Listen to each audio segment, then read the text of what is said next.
할렐루야. 주님을 찬양하고 경배합니다. 이 시간 우리 마음을 모아 주님을 찬양하는 시간을 갖도록 하겠습니다. 함께 우리 찬양은 주 날 구원했으니 함께 찬양하시겠습니다.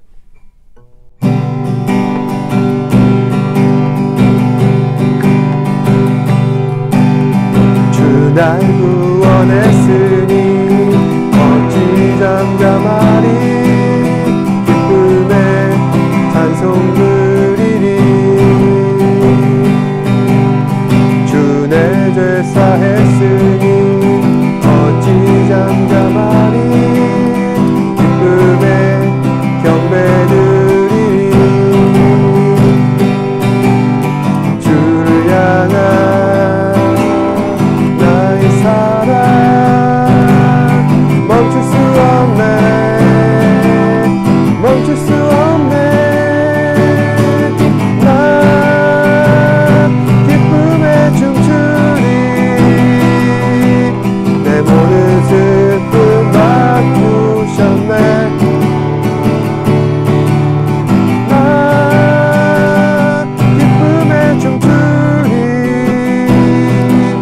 내 모든 삶 주 안에 있네.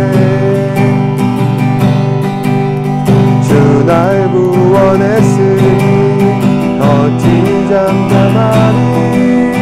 기쁨에 찬송 드리리.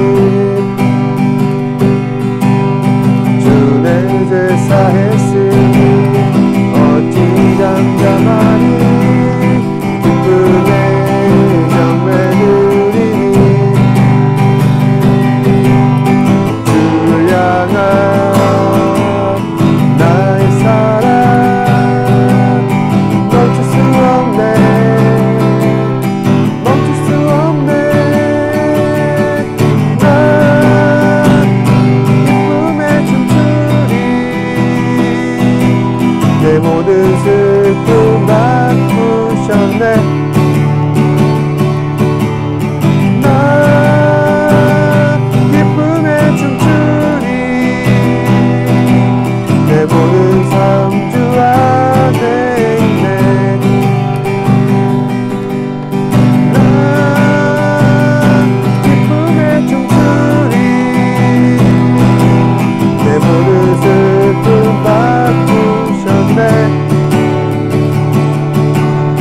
나 기쁨에 춤추리. 내 모든 삶 주 안에 있네.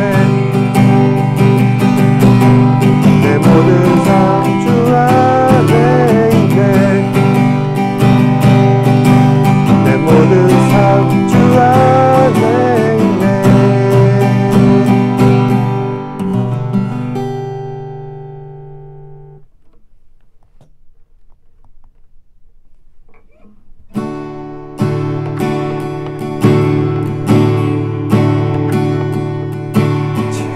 지금까지 지내온 것 한량없는 주님의 은혜 부족하고 연약한 날 용납하고 인도하시네. 감사해. 찬양해. 주께서 행하신 일들 감사해. 찬양해. 선능하신 하나님 감사할 수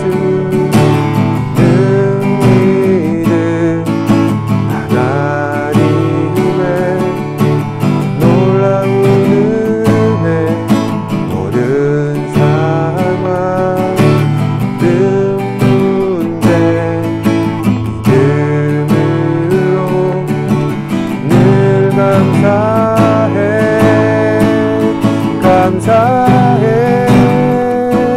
찬양해.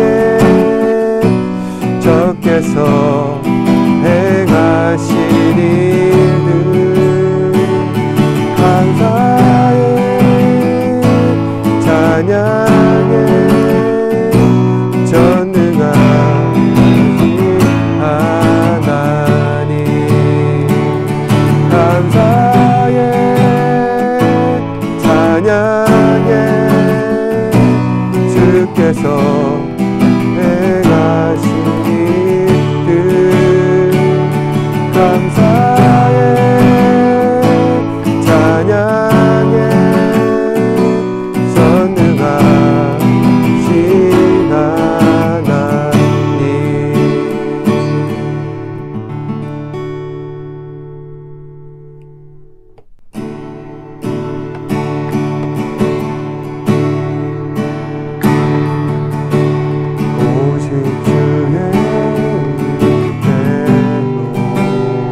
한없는 경배 한없는 찬양 내 영혼 예배드리네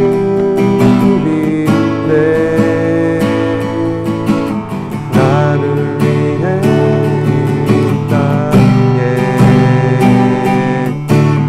오신 주의 은혜 십자가 고통 이기신 주님 그 은혜 어찌 주리 은혜 날 채우시네 주내 보게 하시네 살아가는 동안 은혜로만 살린 십자가 은혜로 오직 주의 은혜로 지금 여기 서 있네 한없는 경배 한없는 찬양 내 영혼 예배드리네 나를 위해 이 땅에 오신 주의 은혜 십자가 고통 이기신 주님 그 은혜 어찌 주리 주내 날 채우시네 주내 보게 하시네 살아가는 동안 은혜로만 살린 십자가 은혜로 주내 날 채우시네 주내 보게 하시네 살아가는 동안 은혜로만 살린 십자가 은혜로 살아가는 동안 은혜로만 살린 십자가 은혜로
(19세기) 중반 러시아 대작가 도스토옙스키가 쓴 죄와 벌이라는 명작 장편소설이 있습니다. 이 소설은 라스콜리니코프라고 하는 가난한 법대생이 돈밖에 모르는 전당포 노인을 살해한 뒤에 자신이 저지른 죄로 인하여 마음고생을 하다가 경찰에 자수하는 과정을 담고 있는 내용입니다. 이 소설에서 라스콜리니코프는 내가 노인을 살해야 할까 말까 망설이면서 이런 생각을 하는 것입니다. 내가 노인을 죽이고 불쌍한 사람들을 도와주면 어떨까? 내가 노인을 죽이고 그 사람의 돈을 취하여서 다른 사람, 불쌍한 사람들을 도와주면 어떨까? 이처럼 자신의 살인 충동을 선행이라고 하는 교묘한 대의 명분으로 정당화시키는 비열한 모습을 보이고 있는 것입니다. 살인이라고 하는 죄도 무섭지만 죄로 인해 자신이 치러야 할 대가를 감당하기 어려워서 더 악한 죄로 이끌리는 인간의 연약성과 무력감에 대하여 우리는 이 소설을 보면서 그 인간의 연약감과 무력감에 질리게 되는 것입니다. 사실 모든 사람들이 사람을 죽이는 흉악한 범죄를 다 저지르지 않습니다. 사회가 고도로 안정되고 법이 개인의 생명과 재산권을 안정되게 보호하면 할수록 그런 기본권을 침해하는 것이 자신에게 있어서 큰 손해라는 것을 알고 있기에 일부러 그런 위험한 리스크를 떠안을 수는 없는 것입니다. 그럼에도 불구하고 사람은 누구나 죄에 대한 충동이 있기 마련입니다. 그리고 그 죄를 덮으려고 더 큰 죄를 저지르게 되는 것이죠. 저는 얼마 전 주차하다가 뒷차 앞범퍼를 살짝 받았습니다. 작은 기스가 났고 그 순간 저의 마음은 큰 갈등이 있었습니다. 내가 전화를 해야 하는가? 결국 차 주인에게 전화를 했고 다행히 차 주인은 큰 사고가 아니니 신경 쓰지 말라며 넘어가 줬습니다. 저로서는 참 감사한 일입니다만 그 순간에도 여러 가지 생각이 들었습니다. 전화를 내가 해야 하는가? 사실 그 망설임 속에는 전화를 하지 말아야 하는가라는 또 다른 선택지가 있는 셈이고 결국 이것은 비양심의 죄를 저지르는 것과 같다는 생각을 하게 되었습니다. 예수를 믿는 저조차 이러한데 다른 사람들은 오죽하겠습니까? 얼마나 많은 사람들이 죄로 인해 고민을 하고 또 염려하겠습니까? 사람은 누구나 다 죄 짓는 것을 두려워합니다. 하지만 이면을 들여다보면은 내가 죄로 인하여서 벌받게 된 것을 두려워하기에 죄 짓는 것을 두려워하는 것입니다. 만일 누군가 자신의 죄가 발각되지 않도록 없는 일처럼 넘어갈 수만 있다면은 사람은 누구나 마음껏 죄를 짓게 될 것입니다. 아니 오히려 더 흉악한 죄를 저지를 수 있는 것이 인간의 본성입니다. 따라서 뉴스에 보도되고 있는 연쇄살인범, 흉악범들이 자꾸만 죄를 반복하여 저지르는 이유는 계속 죄를 저질러도 어느 누구도 나를 멈출 수가 없구나. 그래서 더 큰 죄를 저지르게 된다는 것입니다. 이처럼 죄에 대한 충동이 법적 한계를 계속 뛰어넘다 보니 죄에 대한 두려움이 망각되고 처벌에 대한 두려움도 대수롭지 않게 여기는 것입니다. 다시 말해 인간의 죄에 대한 충동은 어느 누구도 법과 제도조차 막을 수가 없다는 것이죠. 바로 이것이 원시 상태 인간의 본성인 것입니다. 그렇다면 왜 사람은 자꾸만 죄에 이끌리는 걸까요? 인간에게는 원죄가 있어서 원죄로 인해 오염된 세상의 영향과 그리고 내 안에 있는 죄가 상응하여 마치 자석처럼 죄에 이끌리게 된다는 것입니다. 따라서 죄를 막기 위한 우리의 노력은 항상 지속되어야 하는 것이죠. 또 죄 짓지 않도록 우리 충동을 억제하고 강제하는 제도적인 방편도 강화되어야 할 것입니다. 오늘 함께 읽으신 말씀을 보시면은 4절에 죄를 짓는 자마다 불법을 행하나니 죄는 불법이라 라고 이렇게 되어 있습니다. 여기서 죄가 불법이라는 말씀의 의미는 무슨 뜻일까요? 하나님 말씀 앞에 불순종하는 사람, 그런 사람이 죄를 저지른 사람인 것이며 그것이 불법이라는 것입니다. 하나님의 말씀은 최고의 권위를 갖고 있습니다. 따라서 말씀은 법 위의 법이라 할 수 있습니다. 예를 들어 우리가 알고 있는 십계명에 따르면 인간이 하나님 앞에 범하는 죄의 내용도 있지만 인간이 세상 속에 살면서 인간에게 범하는 죄에 대한 내용들도 다루고 있습니다. 그리고 그 범위는 굉장히 포괄적이라 할 수 있는 것이죠. 따라서 하나님의 말씀은 모든 법을 아우르고 있는 최상위 법이라 할 수 있는 것입니다.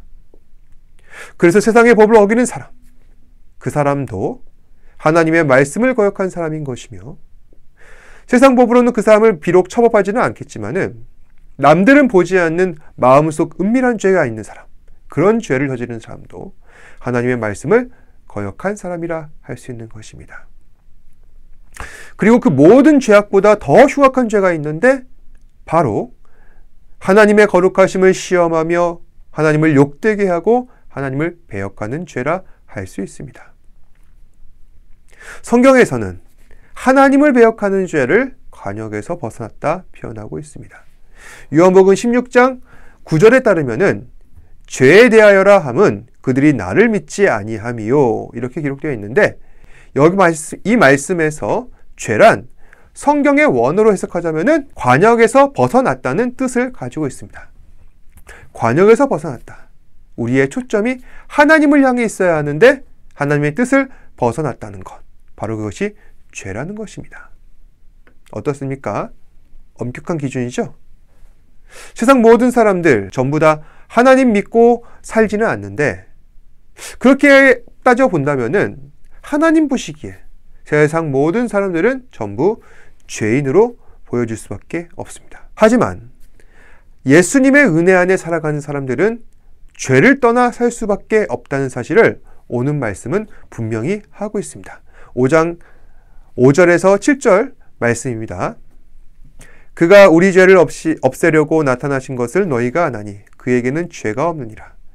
그 안에 거하는 자마다 범죄하지 아니하나니 범죄하는 자마다 그를 보지도 못하였고 그를 알지도 못하였느니라. 자녀들아, 아무도 너희를 미혹하지 못하게 하라. 의를 행하는 자는 그의 의로우신 것 같이 의롭고. 여기서 말하는 그란 예수님을 말하는 것이죠. 예수님께서는 우리의 죄를 없이 하시려고 이 땅에 나타나셨습니다. 따라서 예수님께서는 죄가 없으십니다. 그러니 우리가 예수님 안에 살아간다면 결코 우리는 죄를 범하지 않게 될 것입니다.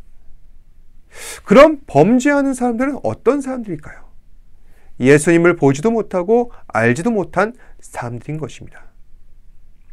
사실 세상 사람들 가운데 예수님을 모르는 사람이 누가 있습니까? 모두 다 예수님을 알고 있습니다. 하지만 예수님을 모두가 다 인격적으로 만나지는 못하였죠. 만약 우리도 교회를 다니고 있는데 예수님을 인격적으로 만나지 못하였다고 한다면은 그것은 예수님을 모르는 사람과 같다는 것입니다. 그렇다면 예수님을 인격적으로 안다는 것은 무슨 의미인 것일까요? 가장 먼저 예수님을 믿는 것을 말합니다. 예수님께서는 하나님의 아들이시요 구세주이라는 사실을 의심치 않고 믿는 것.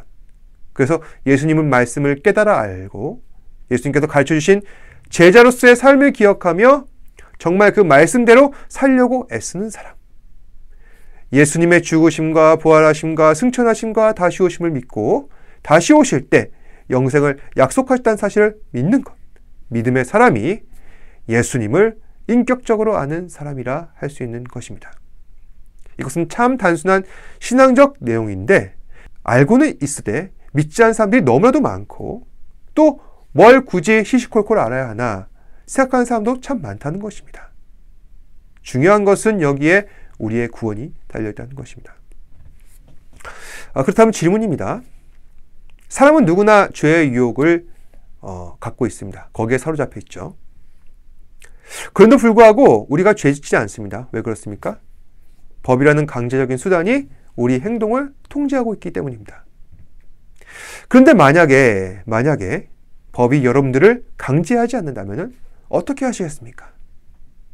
예를 들어서 무인 매점이 있는데 매점과 그 일대 CCTV가 정전 때문에 고장이 났습니다.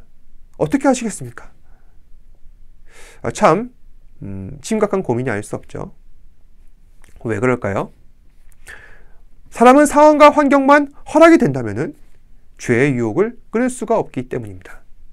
결론입니다. 그럼 어떻게 하면은 내가 죄의 유혹으로부터 해방될 수 있을까요? 첫 번째, 사랑입니다. 사람은 누구나 죄의 유혹으로부터 벗어날 수가 없지만 우리 안에 사랑이 있다면, 그래서 그 만족감과 충만함이 죄의 유혹으로부터 시험당하게 하는 것을 벗어나게 한다는 것입니다. 그러니까 죄의 쾌락보다 더 큰 사랑의 만족감이 죄로부터 나를 해방시키는 것입니다. 방금 하다가 말았던 무인매점 이야기로 돌아가겠습니다. 보통 무인매점 같은 가게는 치안이 안정되고 시민들의 의식 수준이 높지 않으면 그 가게가 들어서기가 어렵습니다. 그러니까 우범지역이나 외진 곳에서는 이런 가게 100% 망할 것입니다. 그래서 무인매점을 고민하시는 사장님들은 보통 시장 조사할 때 지역 주민들의 분위기 그리고 그곳의 생활 수준들을 고려하여서 가게를 낸다고 하는 것입니다. 물론 낮은 생활 수준이 높은 범죄율을 좌우하지 않습니다. 그런 범죄율에 영향을 미치는 또 다른 요인은 무엇이 있을까요? 바로 정서적 만족감입니다. 사람은 물질 외에 정서적인 만족감, 즉 현재 나의 삶에 만족하고 가족관계, 친구관계, 대인관계, 앞으로의 나의 미래, 계획, 모든 것을 통틀어서 만족감이 없다면 죄에 대한 유혹을 떨쳐낼 수 없다는 것입니다. 저희 교회 근처에도 무인매점이 하나 있습니다. 저도 자주 찾는 편인데 가끔 이런 메모가 붙어 있어서 안타까운 마음이 들 때가 있습니다. 누군가 과자 하나를 훔쳤던 모양입니다. 그래서 주인이 다시 갖다 놓아라. CCTV로 내가 다 확인했다. 갖다 놓기만 하면 없던 일로 해주겠다는 것입니다. 이곳엔 학원들이 많기 때문에 아마도 생각하기에 학생 중에 하나가 그러지 않았을까 그렇게 추측을 합니다. 그런데 그 친구는 과자 하나 사 먹을 돈이 없어서 그 물건 훔쳐갔을까요? 저는 아니라고 생각합니다. 돈이 문제가 아니라 다른 원인이 있는 것입니다. 학교 다니다 보면은 얼마나 스트레스가 많이 쌓입니까? 공부는 안 되고 경쟁은 치열하고 정서적으로 불안한 것이죠. 지금 내가 행복하지 않으니까, 미래가 잘 보이지 않으니까 훔치는 걸로 마음을 채우고 있는 것입니다. 근데 만약 그 친구 마음에 여유가 생긴다면 어떤 일이 일어나게 될까요? 힘들게 경쟁하지 않아도 돼. 공부하는 거 지금보다 좀 더 내려놔도 충분히 네가 원하는 미래를 향해 갈 수 있어. 지금까지 나를 둘러싼 주변 사람들은 나를 다그치고 몰아붙이고 있는데 이제는 그런 게 아니라 내가 했던 일들로 충분히 그것도 됐다라면서 인정해 주는 것입니다. 그러면 그 친구는 즉시 물건 훔치는 어리석은 일을 그만두지 않을까요? 잠언 10장 12절 말씀입니다. 미움은 다툼을 일으키거니와 사랑은 모든 죄를 덮느니라. 누군가의 잘못을 지적하고 질책하는 것은 쉬운 일입니다. 하지만 사랑하는 것은 쉽지 않습니다. 저는 그 가게 주인이 포스트잇을 붙였을 때 겉으로는 애들이 그런 거니까 넘어가 준다고 하지만은 마음은 편치 않았을 것이라 생각합니다. 사람이 줄 수 있는 사랑과 용서의 한계란 이런 것이죠. 아무리 내가 그 사람을 용서하고 품어줘도 마음 한켠으로는 찝찝한 심정을 금할 수가 없는 것입니다. 하지만 하나님께서는 사랑이시기에 우리가 어떤 죄를 범한다 할지라도 다 용서하시고 깨끗게 하십니다. 우리는 이 사랑 안에 거하며 평안함과 안식을 누려야 할 것입니다. 그래야 내 안에 있는 죄를 죽일 수가 있게 되는 것입니다. 두 번째, 우리에게 보상이 있다는 사실을 믿는 것입니다.